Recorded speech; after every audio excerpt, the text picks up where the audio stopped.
lumipat, okay lang basta yung visa nyo o yung nakalagay sa passport nyo o yung visa passport nyo ay ano pa siya, applicable pa siya o yung bang mayroon pa siyang visa na hindi pa nag-expired yung visa nyo sa passport nyo. 3, 2, 1 Loading complete.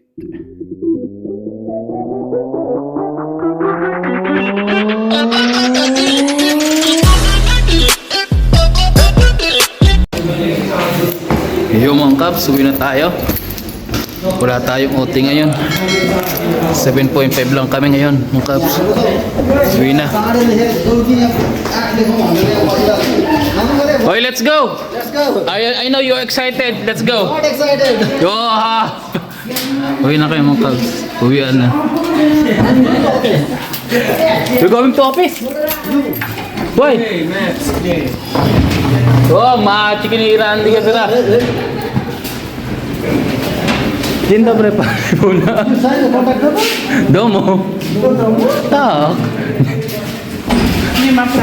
Nie ma pracy, ja mały. Tak. Isa sa mga bisor na may nakita. Ang kabilang ship, mga Cubs. Pasok na kasi kabilang ship, ipapasa na yung gawa.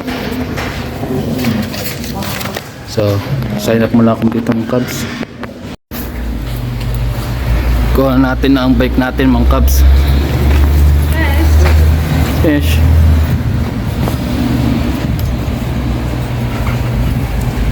Uwi na. Ay, naku. Bike na tayo mga Cubs. Bike na tayo mga Cubs. Pero bago tayo umuwi, papunta sa bahay, mamimili muna tayo ng karne. Wala na kaming stock ng karne mga Cubs. So, mamimili muna ako ng karne bago dumiretso uwi ng bahay. Tara mga Cubs. Tingdaan ko.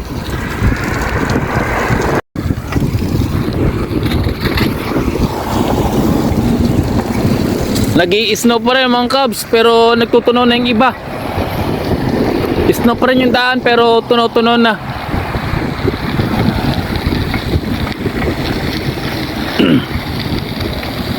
Mamimili tayo ng konting karne doon sa binibilang ko ng karne kasi mura doon sa mga sa binibilang ko ng karne.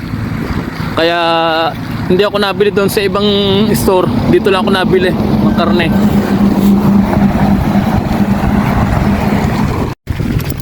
Lapit na tayo mga Cubs. Dahan-dahan lang ako sa pagbabike.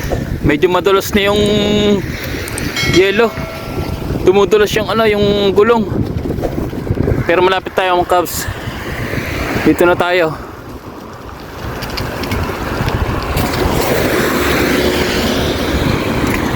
Yan mga Cubs. Kung nakikita nyo yan,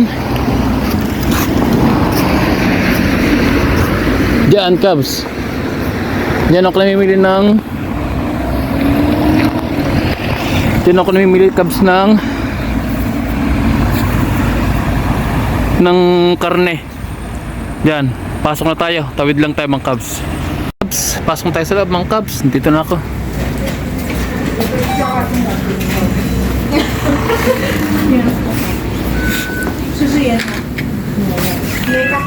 Kuha tayo ng basket. Paglalagyan. Muli na tayo mga Cubs. Pero titingin muna ako mga Cubs ng ibang pwedeng mabili. Kasi mas maganda mamili rito mga Cubs ng mga medyo muring iba rin dito.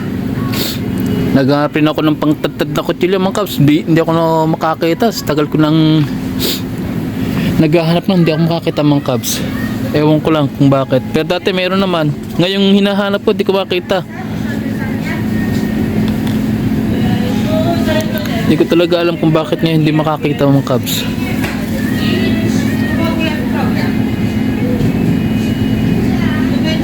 Ito kailangan ko to. Pero titignan ko muna kung magkano presyo mga Cubs kasi para sa baby. Kumakain na kasi si baby eh. Kaya tingin muna tayo. Kutsilyo talagang kailangan ko mga Cubs eh. Yun ang pinakailangan namin. Kasi ito rin, hinahanap rin ni Mrs. Titingnan ko rin kung magkano presyo nito. Ang durog.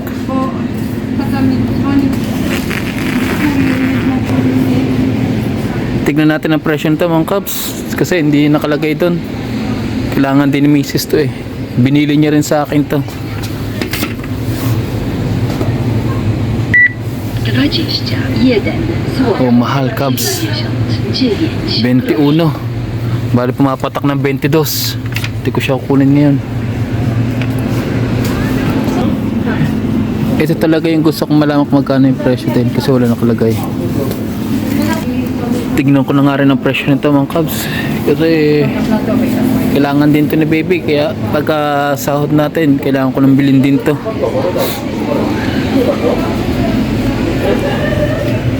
Ay naku. Tignan natin. Magkano?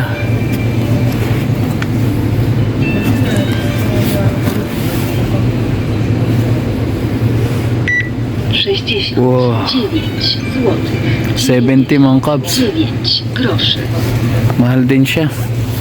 Mas maganda pang bumili na lang ng blender. Yung talagang ano, isang set ng blender kasama na to. Ito kasi hand blender lang. Bibili na lang tayo ng ano, isang set. Maganda pa.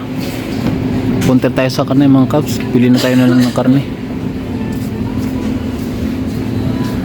Kasi wala tayo ibang makita na pwedeng bilhin.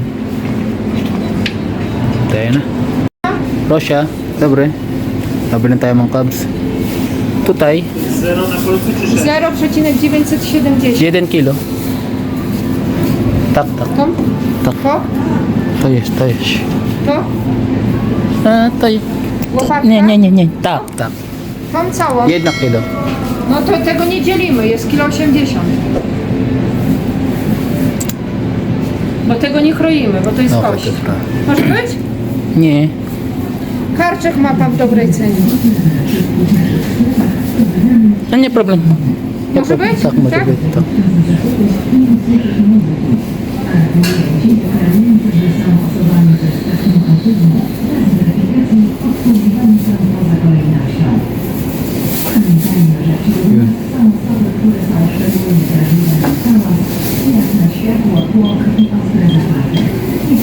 Coś jeszcze?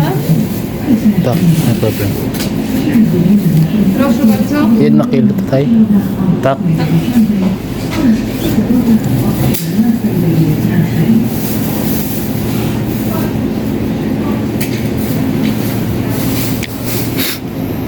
Osiemdziesiąt? Czy jeszcze jeden taki? Tak, tak. O. Może być pan spojrzy? Może być. Dobra. Co tam jeszcze? Dobra. Hanap pa tayo ng iba mga kabs. A ty jakieś śniadanie? I co tam jeszcze? To jest. Tam ko tak. Tak. Kilogram? 2 kilo. Dwa. Tak.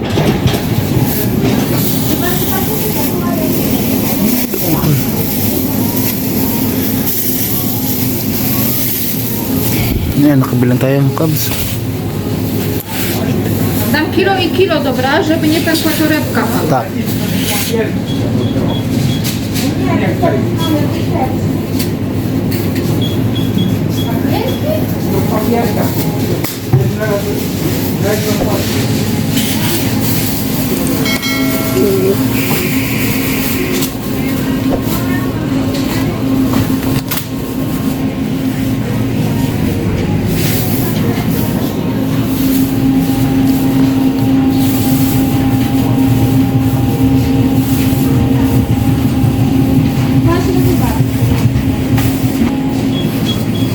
Dziękuję. Jeszcze jedno, bo tam nie włożony był. Jeszcze jedno.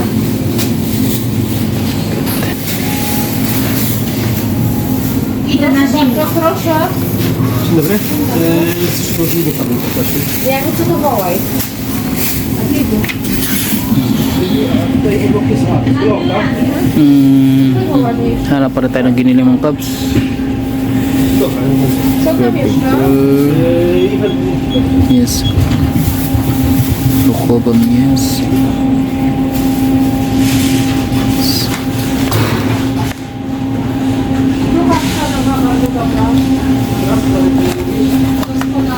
makita kung ano yung presyo nito mga kabs.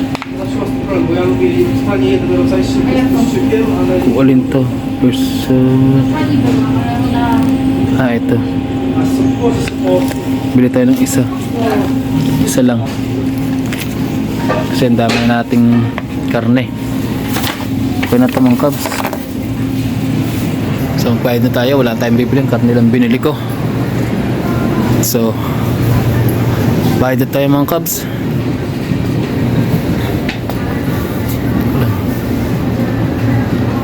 Kala ko may nakita ako pwede pang bilhin. Wala na pala.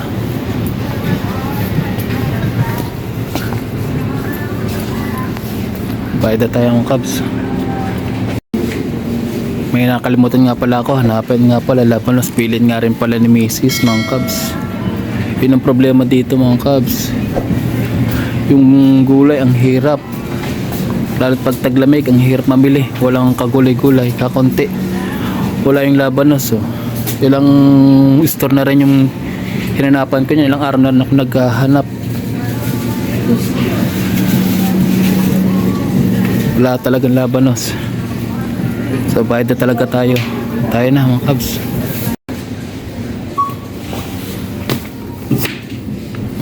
Bayad na. Sugatan pa ako. Nasugatan pa.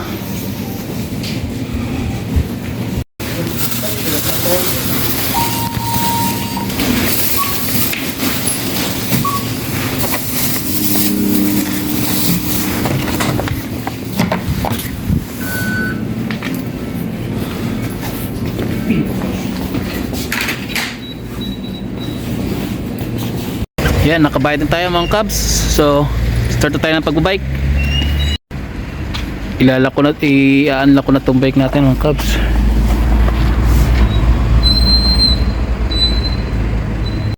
Akayin na lang muna natin mga kabs ang bike kasi tatawid rin tayo doon para dire-diretso na pagsakay natin.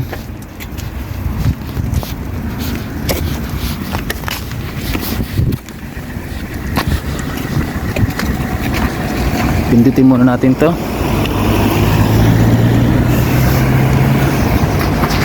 Tapos hintay tayo na mag green.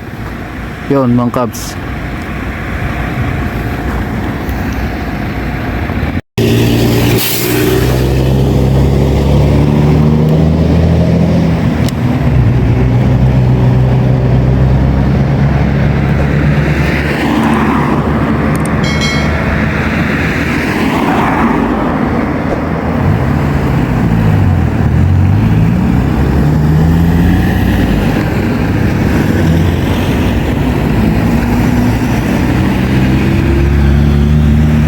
Tagal mag-green mga kabs.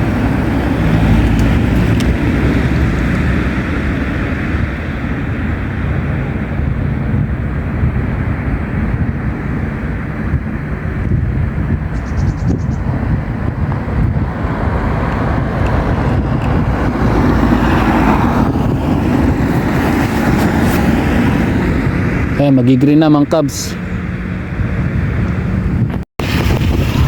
Nakasakay na tayo mga kabs. Bike na tayo. Pero dahan-dahan kasi medyo madulas talaga yung dadaanan ko ngayon. Kasi yung snow napitpit na. O na ano na nadagan na napakapakapakan na. Kaya medyo madulas na. Kaya ingat-ingat talaga. Dahan-dahan tayo at madulas.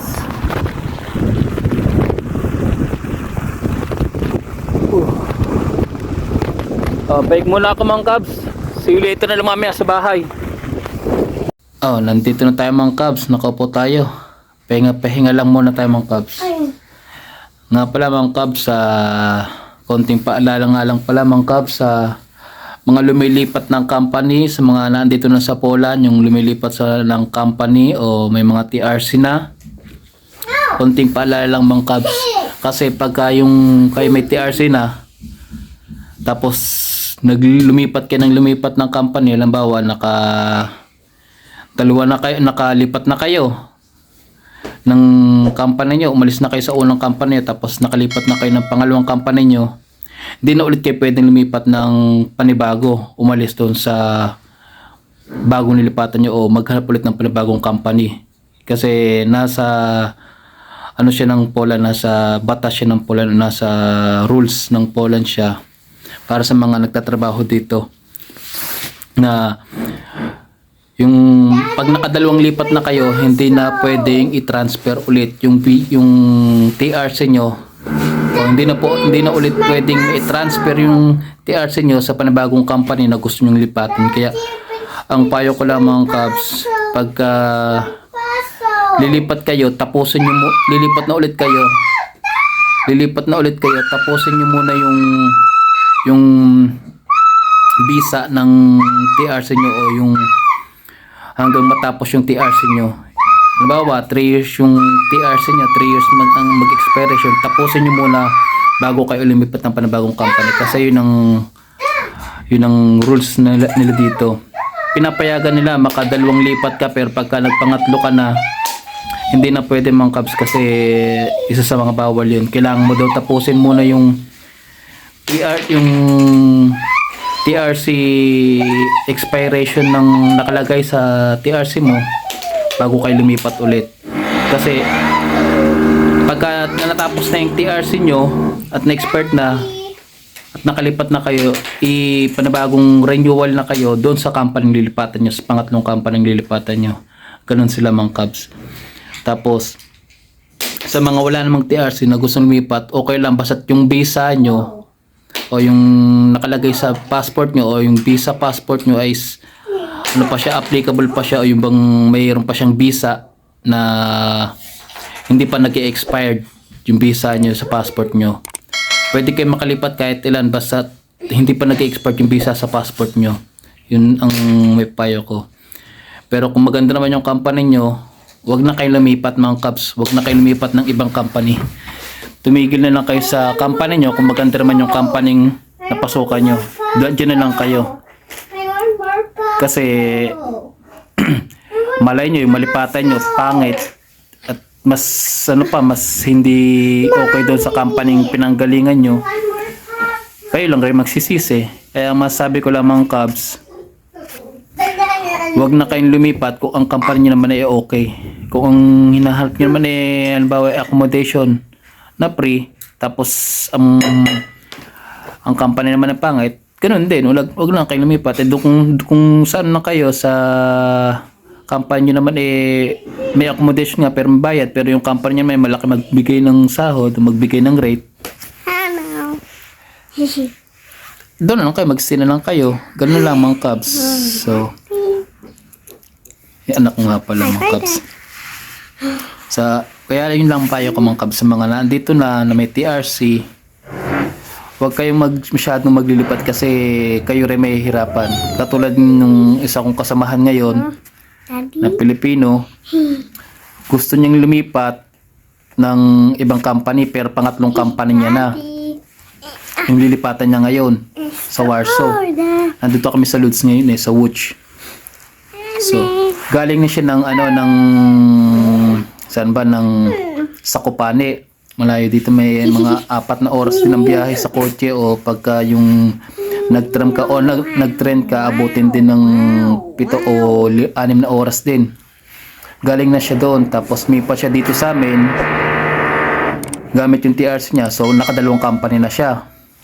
So gusto niya ulit lumipat, naka5 buwan lang siya dito sa company namin, gusto niyang lumipat sa Warsaw sa panibagong company. Pagdating niya doon, nakaalis na siya dito sa company namin, nakapag-resign na siya. Pagdating niya doon, nagpunta siya ng office ng opisina ng paglilipatan niya.